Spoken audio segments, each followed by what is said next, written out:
So why should we be united with our spouse when it comes to our finances? Question.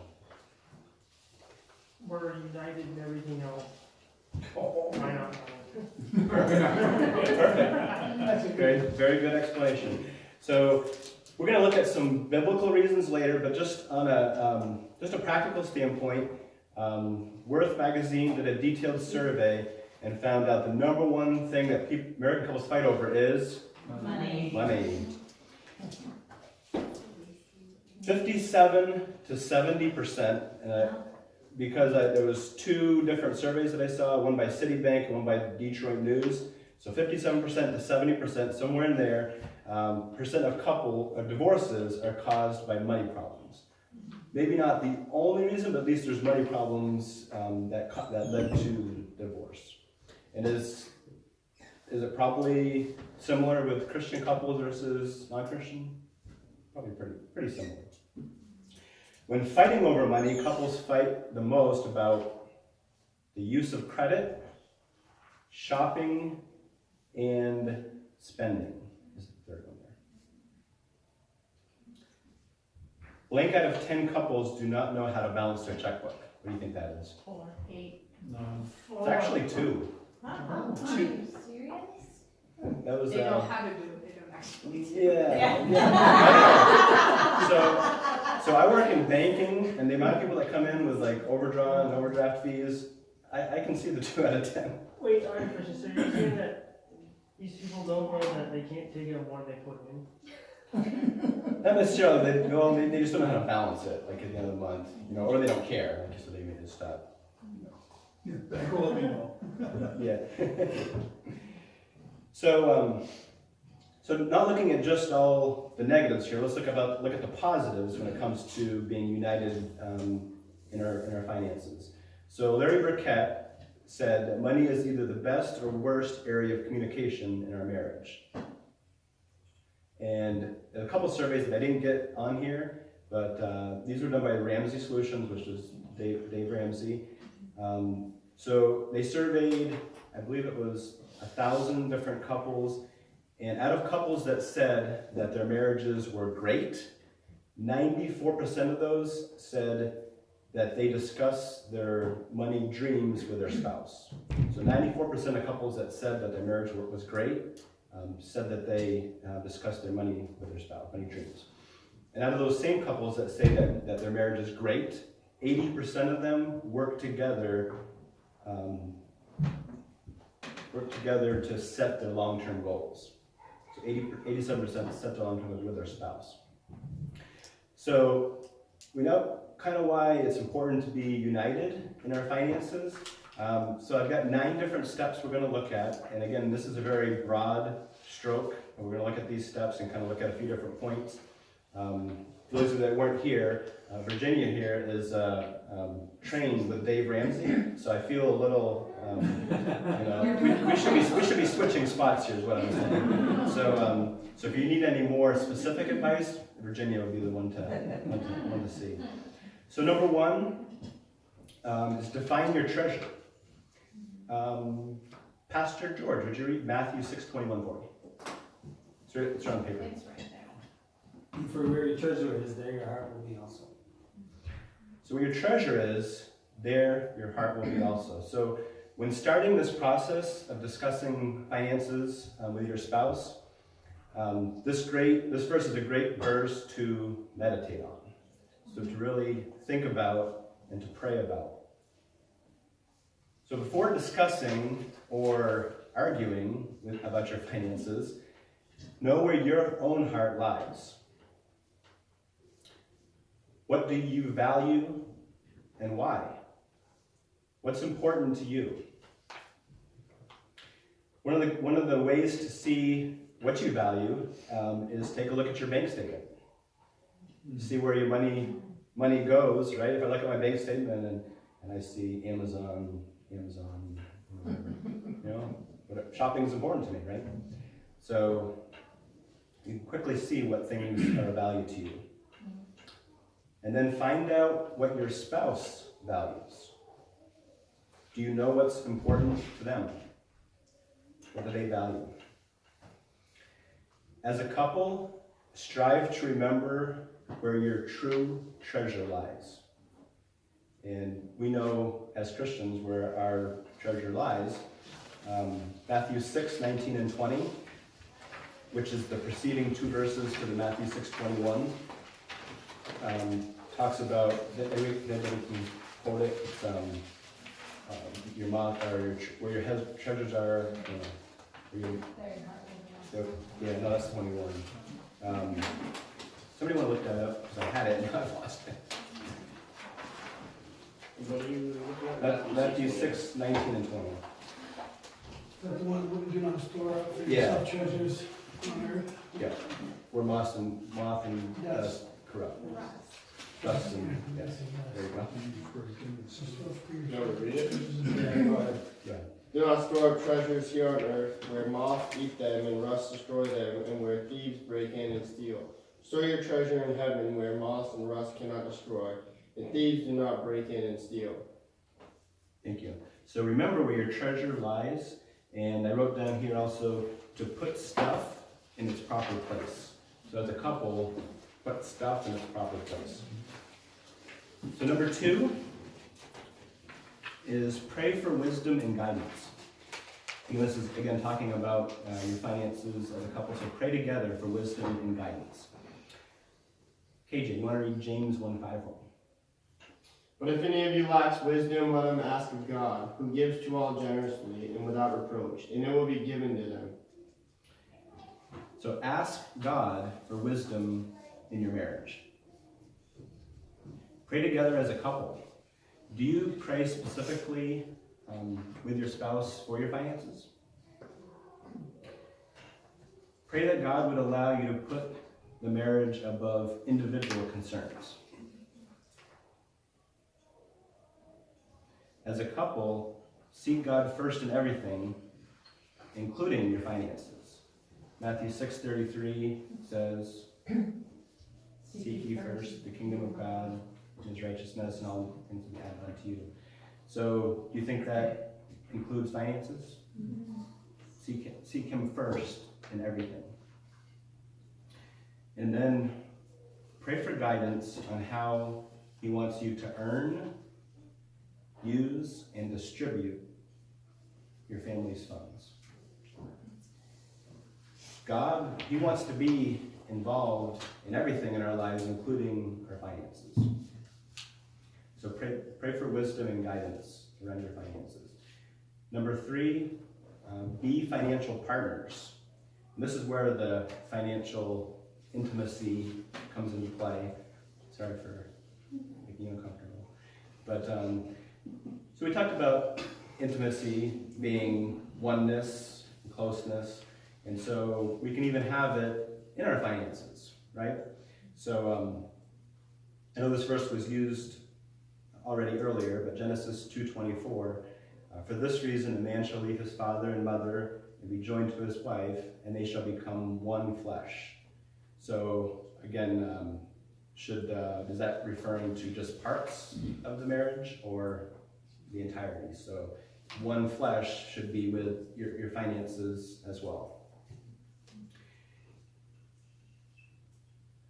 So the husband and wife shall become one, even in the area of finances. Once joined, it's no longer I and my, but it's now we and our. Forget about individual finances. And opportunity and responsibility should be equal. Again, this is in the area of being financial partners in the marriage. They should be equal. Whenever possible, combine bank accounts and hold assets mutually. And I say whenever possible because I know that being in banking, I know that there's times where you may not have joint accounts. For example, if you're on an account with like an elderly parent, or sometimes getting a loan, maybe one spouse can't be on the loan because of credit. So there are probably reasons out there, but I say whenever possible, Assets should be joined and combined. And again, that's the whole part of becoming one flesh, putting everything together. Incomes should be merged. It doesn't matter who earns it. And then respect each one's unique contributions to the home.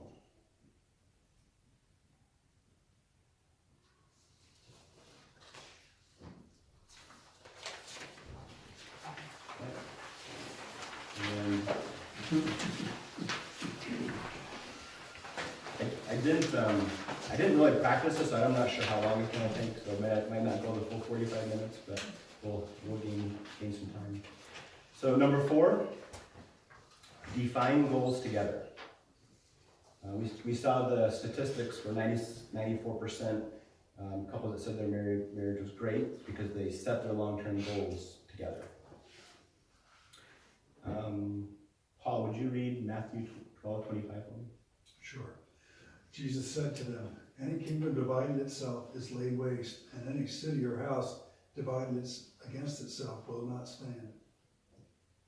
So the same thing in the home, same thing in the marriage. A marriage divided against itself will not stand. So goals should be determined together. So ask yourselves, where do we want to be in 5 years, 10 years, 15 years? Some of those that are younger, 20 years, 40 years, right? Were you not gonna be alive then? 40 years? In a wheelchair? Maybe. See ya. With no? So once goals are established, look at the financial implications. So, would somebody turn to Luke 14:28 and read that for me, please?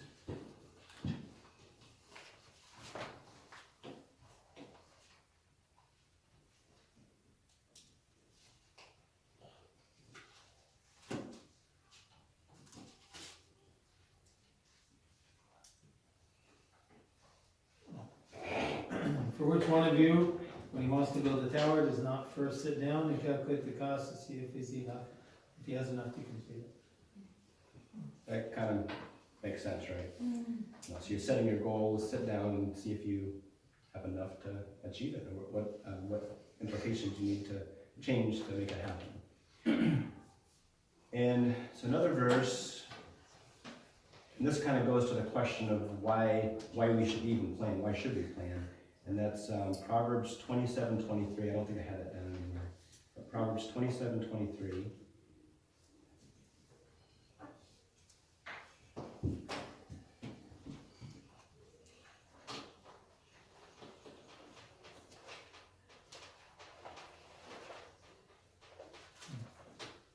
Proverbs 27:23.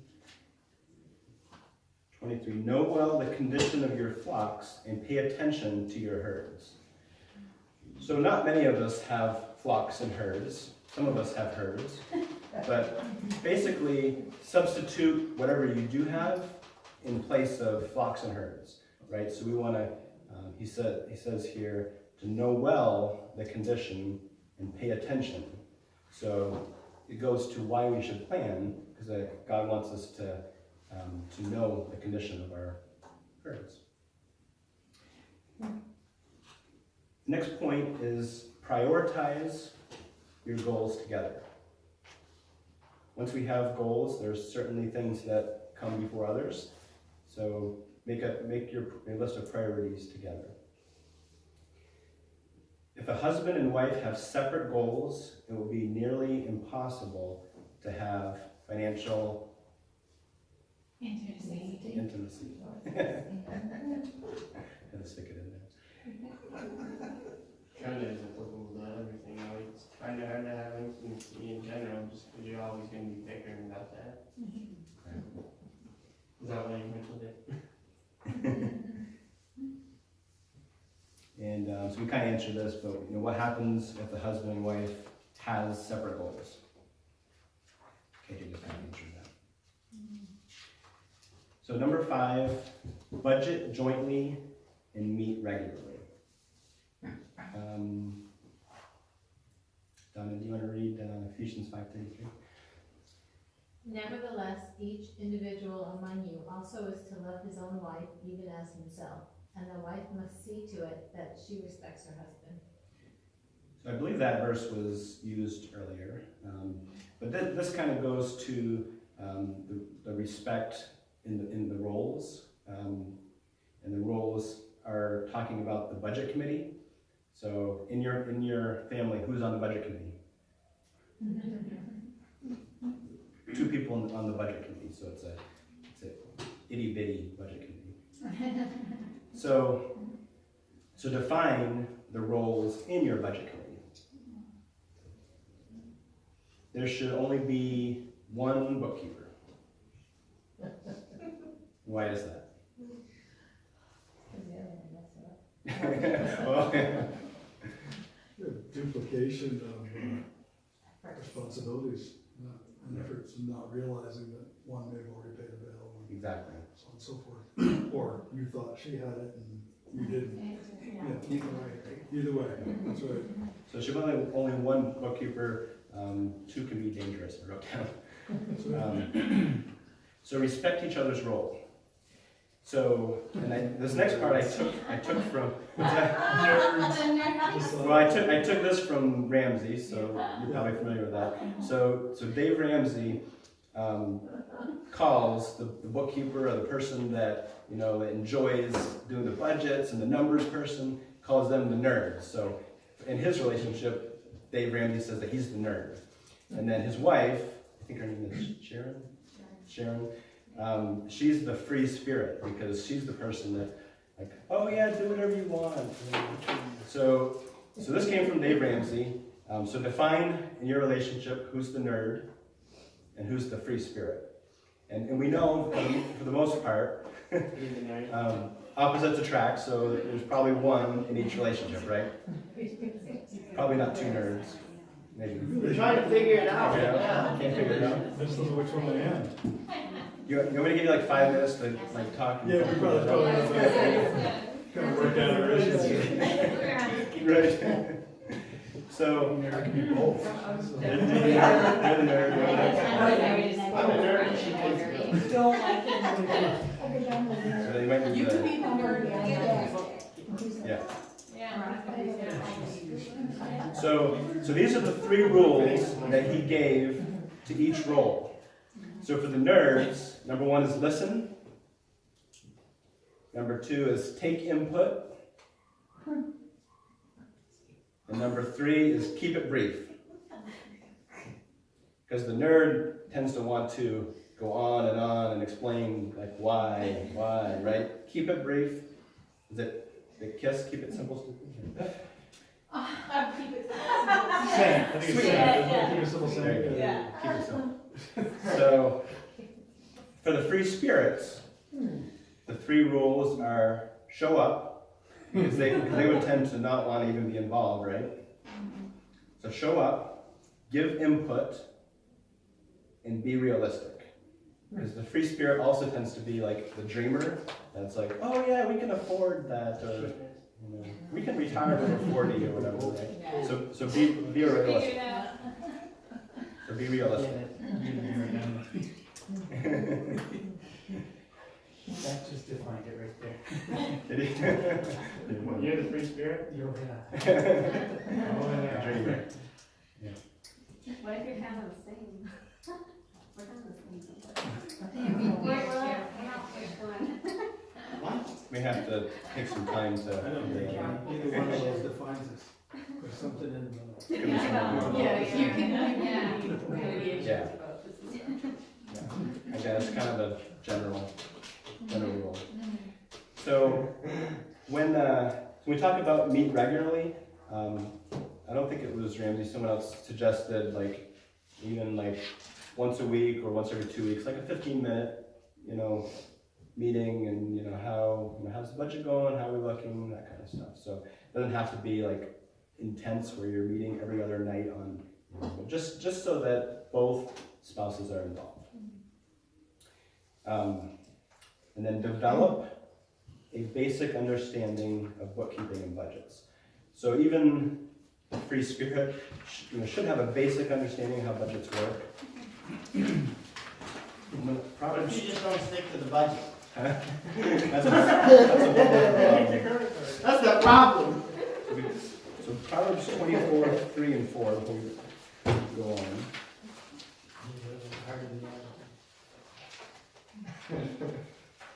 I got a quick story, I can't. Yeah. You can't hold it in. Okay, hold on. This guy, he's in mega debt, and he's got all his credit cards maxed out, and his family, none of them talks to him anymore. So, he goes, that guy, the debt collector, he calls me every day, we become real good friends. The only guy that calls him. Debt collector. Then he goes, he's like, I know what you're looking for, and we both know that you ain't gonna get it. It was pretty funny. Talking about his debt collectors and Being his desperate. yeah, it was funny. Something pretty. Hanging out with And he can always rely on him calling him every day. That's sad. That's not the place you wanna be. No. So Proverbs 24, 3 and 4. By wisdom a house is built, and by understanding it is established. And by knowledge the rooms are filled with precious and pleasant riches. So we should all have kind of a basic understanding how things work, how a checkbook works, knowing, we could talk a little bit later, but kind of knowing like how interest works, and not just looking at something saying, oh, I can afford that monthly payment, but knowing how much that's going to cost you, over the long term. So just have a basic understanding of finances. And then number 6, work at removing financial pressure.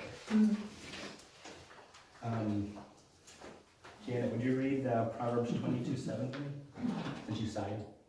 The rich rules over the poor, and the borrower becomes the lender's slave. So, yeah, it's pretty self-explanatory. Ramsey, Larry Burkett, a lot of these guys talk about, becoming debt-free. They have, I think it's called the debt snowball, where you work on getting debt-free.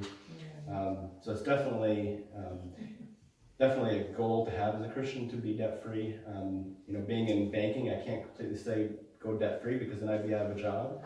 But there's definitely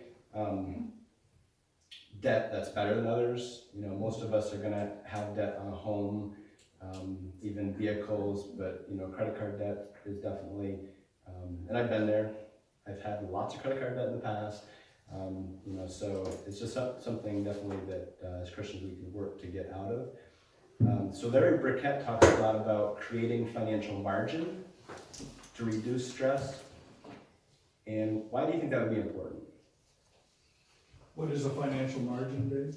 So if you could think of like your money coming in and your money going out, like if it's the same, like you have no margin, right? No margin for error. If an emergency happens, you're going to go to the credit cards or whatever.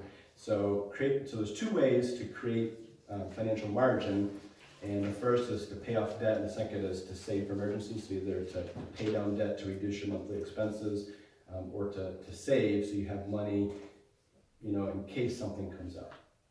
So the first one was pay off debt whenever possible. And then I know I talked about this, but I said avoid consumer debt. Again, that's like credit card debt. You see something that you want, and you got to have it. Immediate gratification.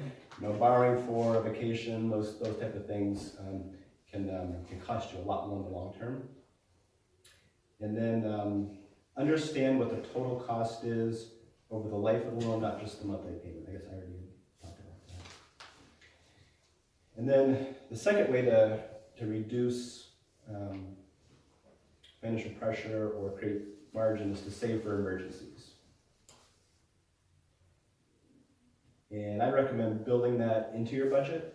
Even if it's like $5 a month or $10 a month or $50 a month or whatever you can afford, just start small, so that way you can build up that emergency fund. For example, Friday my car went into the shop, and $900 later. So do you have that money there when that bill comes up? There's been many times in my life I haven't had it there, so you've got to put it on the credit card. But luckily now I was able to pay the $900. But so have that emergency fund built up just for those things, because you never know if what's going to happen. Something that could happen that could be catastrophic. But if you have that money saved up.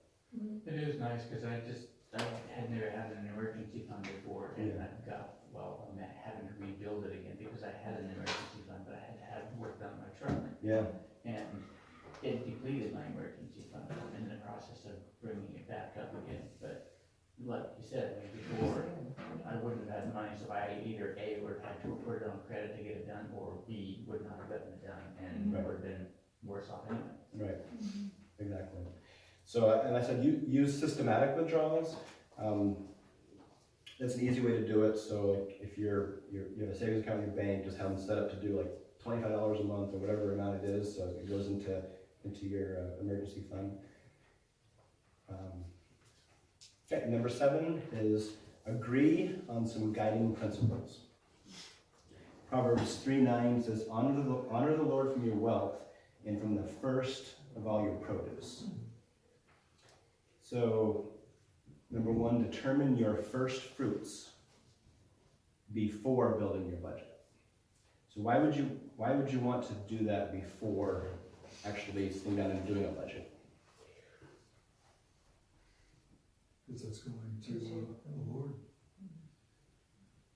Yep. But why would you Well, want it to? depends on whether, first fruits, in my way of thinking, would either be your gross income or your net income. On your gross income, your tithe check's gonna be more than the net, so you have to budget accordingly. Right.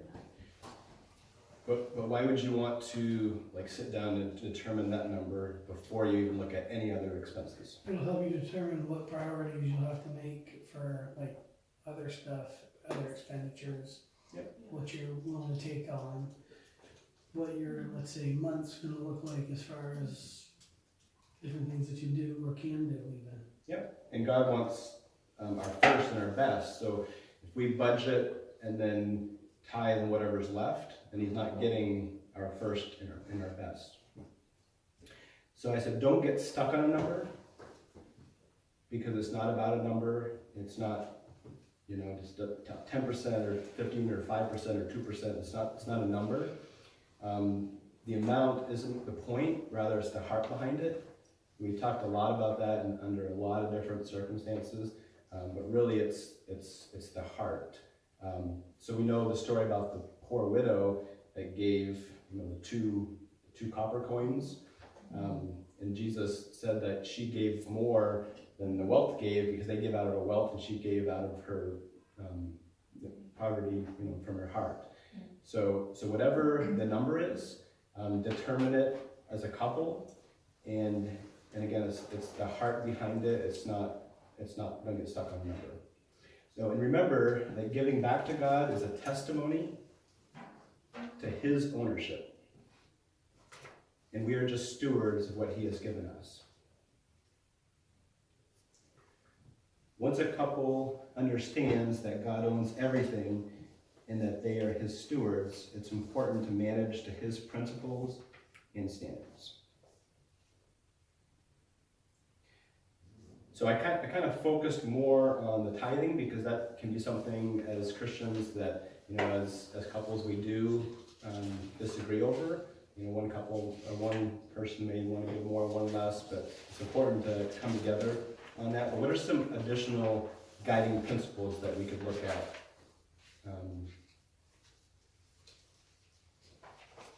For an example, we could talk together as a spouse about how much we want to put into our retirement, would be one. What are some other ones that you guys can think of that would be things that you could come up with together? Just says out loud already, Yeah, if you have, Oh. yeah, if you have some, you want to share. The percentage you might pay for your children's college. Exactly. Yeah, we have that children's education. Perfect. it's just important to come together and you know, have those guiding principles early on, so that way, you know, when your children are ready for college, you've kind of already decided that. And then another I had was like saving for a down payment, whether it was a down payment on a house or a car or something like that. So just kind of put those guiding. Excavator? Yeah. Yeah? Drive by truck. There you go. Yeah, but they're for the family. There you go. Give them rides on it, right? All right, number 8, and this was actually talked about by Pastor Dan, so put the needs of your spouse above your own. Philippians 2:4, do not merely look out for your own interests, but also for the interests of others. And we talked about that. Is your spouse included when it says others? So I said, give up the insignificant so you can have a unified marriage.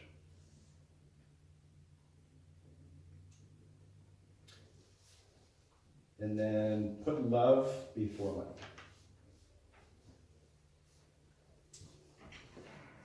And focus on your spouse.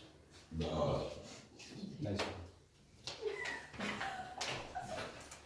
Okay, Jay. That's on video. Good. I hope it made somebody else's day like it did yours. All right, and the last one is seek advice. Proverbs 15:22, without consultation, plans are frustrated, but with many counselors, they succeed. So seek wisdom as a couple. We obviously don't have all the answers ourselves, so seek wisdom. And God admonishes us to seek counsel and not rely solely on our own resources. What are some examples of people we can ask for advice? Bankers. No.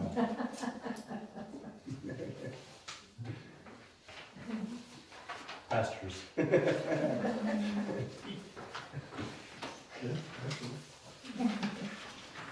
All right, so actually I did pretty good on time. It's 44 minutes, so.